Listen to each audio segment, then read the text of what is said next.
ధన్యవాదములు అధ్యక్ష. రాష్ట్రంలో అత్యంత ముఖ్యమైన విషయం అధ్యక్ష, ఇది తమరు మొన్న నార్మల్ ప్రశ్నోత్తరాలు సమయంలో ఇంకా అందరూ కూడా మాట్లాడాలని చెప్పి దీన్ని డిస్కషన్ కింద మార్చినందుకు మీకు హృదయపూర్వకమైన ధన్యవాదములు అధ్యక్ష. ఎందుకంటే రాష్ట్రంలో ఎవరైతే టిట్కో ఇళ్ళు దాని గురించి డబ్బులు కట్టారో ఇప్పటికీ కూడా చాలా ఇళ్ళు ఇవ్వనండి వలన పరిస్థితుల్లో వారు మానసిక బాధని ఈ సభ ద్వారా మంత్రివర్యులకి అట్లాగే మిగిలిన సభ్యులకి అట్లాగే ఎవరైతే టిట్కో ఇళ్ళు గురించి డబ్బులు కట్టిన వాళ్ళకి కూడా తెలియాలి అనే ఉద్దేశంతో మీరు చేసిన పని చాలా హర్షదాయకం అధ్యక్ష. అధ్యక్ష, ఏదైతే మేము క్వశ్చన్ అడిగామో అధ్యక్ష, దాంట్లో రీజన్స్ ఫర్ ఎందుకు డిలే అవుతుంది అని చెప్పి రీజన్స్ అడిగితే గౌరవ మంత్రివర్యులు దానికి రీజన్స్ పెద్దగా వారు ఇచ్చిన ఇన్ రైటింగ్ దాంట్లో స్పందించలేదు అధ్యక్ష. ముందుగా 2017 సంవత్సరంలో గౌరవ ప్రధానమంత్రి అట్లాగే గౌరవ ముఖ్యమంత్రి గారు ఏదైతే అందరికీ ఇళ్ళు ఇవ్వాలి అనే ఉద్దేశంతో కేంద్ర ప్రభుత్వము 7,01,000 ఇళ్ళు కేటాయిస్తే మన రాష్ట్ర ప్రభుత్వము ఆ రోజున్న రాష్ట్ర ప్రభుత్వము గౌరవ ముఖ్యమంత్రి గారు 5,14,000 ఇళ్లకి అడ్మినిస్ట్రేటివ్ శాంక్షన్ చేస్తే తర్వాత 4,68,000 ఇళ్ళని టెండర్లు పిలిస్తే తర్వాత వచ్చిన ప్రభుత్వం అధ్యక్ష, ఏదైతే జగన్మోహన్ రెడ్డి గారు వచ్చిన ప్రభుత్వము 2,53,000 ఇళ్లని క్యాన్సిల్ చేశారు అధ్యక్ష. డిస్ట్రాక్షన్కి మరో పేరు జగన్మోహన్ రెడ్డి గారు. మేము ఏదైతే 2,23,000 ఇళ్ళు క్యాన్సిల్ చేయడం అంటే ఇంతకంట దారుణమైన విషయం ఏమీ ఉండదు అధ్యక్ష. అధ్యక్ష, ప్రజావేదికని కూల్చిన వ్యక్తి ఇళ్ళని కూడా కూల్చేస్తాడు, ఆశల్ని కూడా అడియాస చేసేస్తారని చెప్పి ఎవరు ఎక్స్పెక్ట్ చేయలేదు అధ్యక్ష. అందరికీ ఇళ్ళు అనేది అద్భుతమైన పథకము. దానికి కేంద్ర ప్రభుత్వం నిధులిస్తుంది, రాష్ట్ర ప్రభుత్వం నిధులిస్తుంది. అయినప్పటికీ కూడా ఆ మనసు లేని వ్యక్తి ఏదైతే జగన్మోహన్ రెడ్డి గారు ఉన్నారో ఎందుకు ఈ బీద బలహీన వర్గాలపైన ఇంత కోపంతో ఇంత దారుణమైన పని ఎందుకు చేస్తారనేది నిజంగా అర్థం కానటువంటి విషయం అధ్యక్ష. అధ్యక్ష, ఏదైతే కేంద్ర ప్రభుత్వము రాష్ట్ర ప్రభుత్వము ప్రతిష్టాత్మకంగా తీసుకుని ఆనాటి ప్రభుత్వము 2019 వరకు ఉన్నప్పుడు ఎక్కడా కూడా కాంట్రాక్టర్స్ పేమెంట్స్ ఇబ్బంది లేదు అధ్యక్ష. కానీ డిలే అయిన మాట వాస్తవము. దానికి డిలేకి కారణం ఏంటంటే సైట్ హ్యాండింగ్ ఓవర్ చేయటంలో డిలే ఉంది. అట్లాగే కేటగరైజేషన్ ఆఫ్ బెనిఫిషరీస్ అంటే ఏ 300 SFT ఎన్ని కావాలి, 430 SFT ఎన్ని కావాలి, 365 SFT ఎన్ని ఇళ్ళు నిర్మాణం చేయాలి ఆ పర్టికులర్ లేఅవుట్స్లో అని చెప్పి డిసైడ్ చేయడంలో లేట్ అయింది అధ్యక్ష. అట్లాగే ప్రభుత్వం మారిన తర్వాత జగన్మోహన్ రెడ్డి గారు వచ్చిన తర్వాత శాండ్ పాలసీ అని తీసుకొచ్చి ఎక్కడ నిర్మాణ రంగానికి శాండే దొరకనటువంటి పరిస్థితిని తీసుకొచ్చారు అధ్యక్ష. దాని మూలాన్ని సుమారు సంవత్సరం కాలం మొత్తము నిర్మాణ రంగం అంతా కూడా నాశనం అయిపోయింది అధ్యక్ష. ఇది ఒక్కటే కాకుండా కొన్ని వర్క్స్ని సస్పెండ్ చేశారు అధ్యక్ష.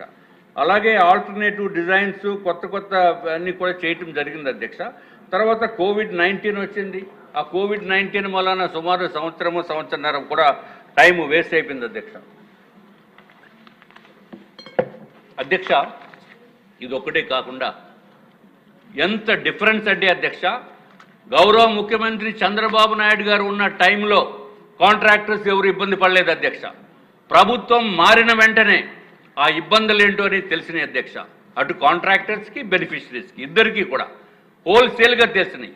దానికి రీజన్ ఏంటంటే డబ్బులు ఇవ్వక కోట్లాది రూపాయలు పెండింగ్ బిల్స్, 100 కోట్ల రూపాయలు పెండింగ్ బిల్స్ ఉన్నప్పుడు పెండింగ్ బిల్స్ పైన ఏమాత్రం దృష్టి పెట్టకుండా ఆనాటి ముఖ్యమంత్రి జగన్మోహన్ రెడ్డి గారు దారుణంగా డిలే చేశారు అధ్యక్ష. కొంతమంది పేమెంట్స్కి అయితే 300 రోజుల నుంచి 550 రోజుల వరకు పేమెంట్స్ ఇవ్వలేదు అధ్యక్ష. దీని వలన ఎంతో ఇబ్బందులు పడ్డారు అధ్యక్ష. అధ్యక్ష, మనకి ఒక సామెత ఉంది అధ్యక్ష, గాలిలో మేడలు కట్టొద్దని. అంటే గాలిలో ఇల్లు నిర్మాణం చేయొద్దు, ఊరికే ఊహాగానాలతో గడపొద్దని సామెత ఉంటే కానీ అది సామెత కింద లేదు అధ్యక్ష. ఆనాటి ముఖ్యమంత్రి జగన్మోహన్ రెడ్డి గారు ఆ సామెతని నిజం చేశారు అధ్యక్ష. అక్కడ ఇల్లే లేవు, ట్రై జంక్షన్లో గాలిలో మేడలు కట్టేసి మామూలుగా అందరికీ కూడా అలాట్మెంట్ కూడా చేసేసిన ఘనత కేవలము జగన్మోహన్ రెడ్డి గారికి వస్తుంది అధ్యక్ష. ఇల్లు నిర్మాణంలో లేకుండా కూడా ఇల్లు నిర్మాణం అయినట్టుగా ఊహించి వాళ్ళకి అధ్యక్ష రిజిస్ట్రేషన్ చేశారు అధ్యక్ష. ఇదిగో అధ్యక్ష, మళ్ళీ చూపిస్తున్నా. జగన్మోహన్ రెడ్డి గారు మీరు కూడా చూడండి దయచేసి. మీరు ఏదైతే ఇల్లు లేవు అధ్యక్ష, ఫౌండేషనే లేదు. గ్రౌండ్ ఫ్లోర్ ఒకళ్ళకి ఇచ్చేశారు, సెకండ్ ఫ్లోర్ ఒకళ్ళకి ఇచ్చేశారు, రిజిస్ట్రేషన్ చేశారు. ఇంకా వీలైతే చంద్రమండలం పైన కూడా రాసిద్దరు అధ్యక్ష. ఈ ప్రభుత్వము ఆనాటి ప్రభుత్వం ఎంత దారుణంగా బిహేవ్ చేసిందనేది ఒక ఎగ్జాంపుల్ అధ్యక్ష. 1296 ఇళ్ళు ట్రై జంక్షన్లో ఫౌండేషన్ కూడా వేయనటువంటి పరిస్థితుల్లో వాళ్ళకి రిజిస్ట్రేషన్ చేసేస్తే అధ్యక్ష, ఒక్క ఇన్సిడెంట్ తమ దృష్టికి నేను తీసుకురావాల్సింది ఉంది అధ్యక్ష. ఏదైతే మా నియోజకవర్గంలో ఒక లేడీని తర్వాత వాళ్ళ పాప ఇద్దరు వచ్చి నా దగ్గరికి వచ్చి మొరపెట్టుకుంది ఏంటి అధ్యక్ష, వాళ్ళకి అమ్మాయికి పెళ్లి చేద్దామంటే వాళ్ళు కట్న కానుకలు ఏమి ఇవ్వగలరు అని అనుకుంటే వీళ్ళు ఈ ట్రై జంక్షన్లో ఇల్లు నిర్మాణంలో ఉంది అని చెప్పి ఏదైతే డాక్యుమెంట్ ఉందో వాళ్ళు డబ్బులు 1,00,000 రూపాయలు కట్టి బ్యాంక్ లోన్ శాంక్షన్ అయ్యి ప్రతి నెల 3,200 రూపాయలు కడుతున్నప్పుడు అధ్యక్ష, ఇదంతా మీకు కట్నం కింద ఇస్తానని చెప్తే పెళ్లి కూడా ఫిక్స్ అయిపోయింది, ముహూర్తాలు ఫిక్స్ చేసుకున్నారు. కానీ ఎందుకో ఈ టిడ్కో ఇల్లు పైన ఈ జగన్మోహన్ రెడ్డి గారు నిర్మాణం చెయ్యరు అనే ఉద్దేశంతో ప్రజలందరికీ తెలిసిన తర్వాత వాళ్ళు ఏదైతే కట్న కానుకలుగా ఇద్దామనుకున్న ఏదైతే ఇల్లు ఉందో అక్కడికి వెళ్ళి చూసుకుంటే అధ్యక్ష, అక్కడ ఇల్లే లేదు అధ్యక్ష. వెంటనే పెళ్లి కూడా క్యాన్సిల్ అయిపోయింది అధ్యక్ష.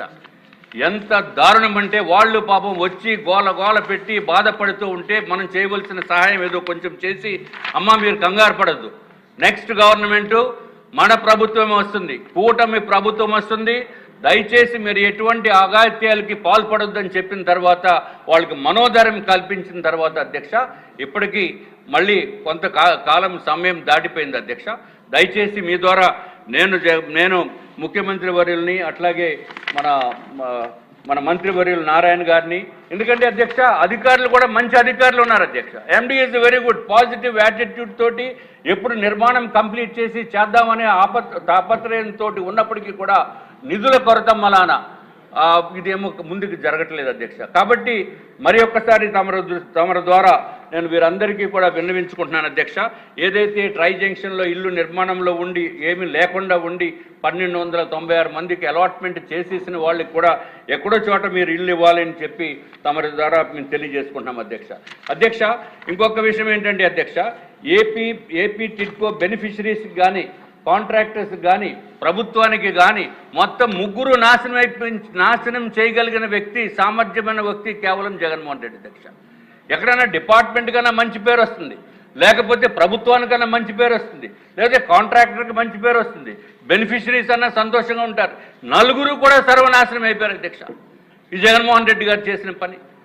అరే ఇంత దారుణమైన పని ఎక్కడ కూడా అసలు కామన్ సెన్స్ ఉన్న వాళ్ళు ఎవరు కూడా చేయరు అధ్యక్ష. ఎందుకు అంత కక్షపూని చేశారు అనేది ఎవరికి అర్థం కాదు అధ్యక్ష.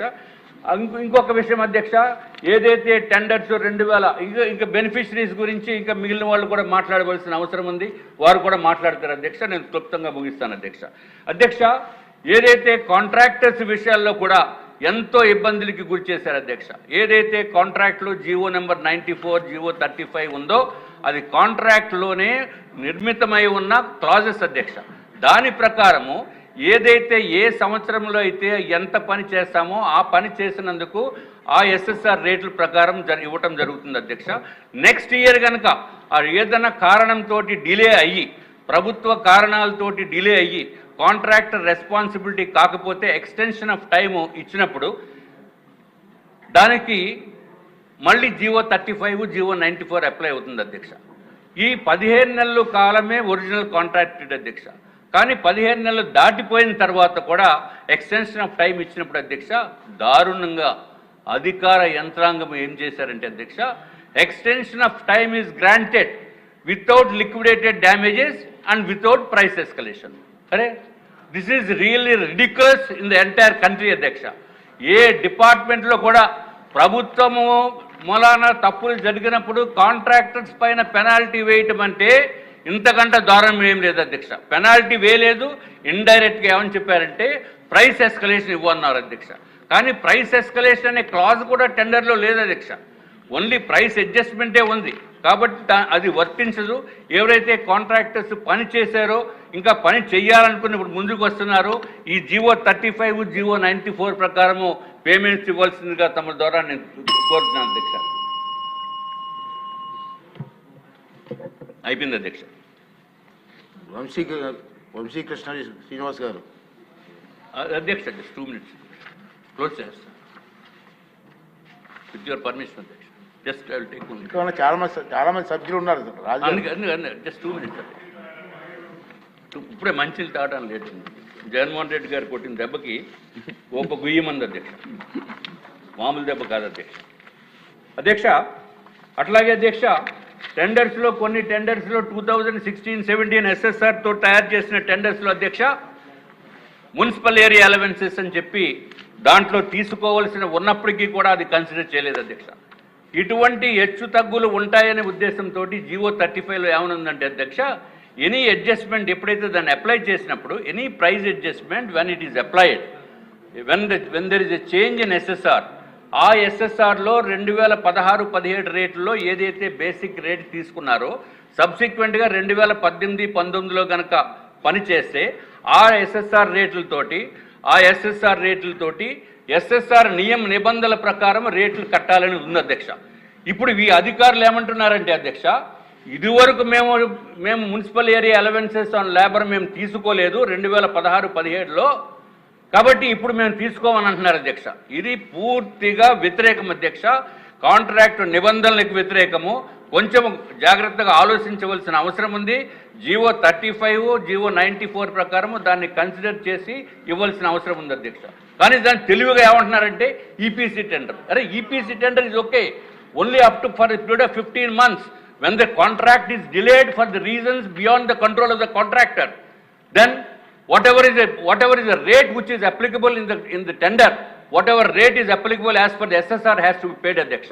దీన్ని కూడా గౌరవ మంత్రివర్యులు ఆలోచించవలసిన అవసరం ఉంది అధ్యక్ష.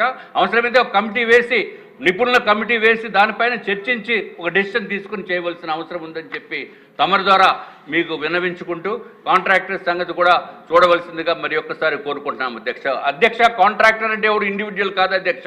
కాంట్రాక్టర్ దగ్గర సబ్ కాంట్రాక్టర్స్ ఉంటారు. ఆ సబ్ కాంట్రాక్టర్స్ దగ్గర బోల్డ్ మంది పనిచేసే వాళ్ళు ఉంటారు అధ్యక్ష. కొన్ని కాంట్రాక్ట్స్ ఏమంటున్నాయంటే బ్యాక్ టు బ్యాక్, అంటే డిపార్ట్మెంట్ పేమెంట్ ఇచ్చిన తర్వాతే వాళ్ళకి పేమెంట్ ఇవ్వటం, సూసైడ్లు చేసుకునే పరిస్థితి ఉంది అధ్యక్ష. కాబట్టి దీనిపైన ప్రత్యేకమైన దృష్టి సారించి గౌరవ మంత్రివర్యుల్ని, గౌరవ ఎండి గారిని స్పెషల్ ఫోకస్ దీనిపైన పెట్టి దీనికి పేమెంట్స్ కూడా ఇప్పించవలసిందిగా మీ ద్వారా నేను కోరుకుంటున్నాను. వంశీకృష్ణ గారు.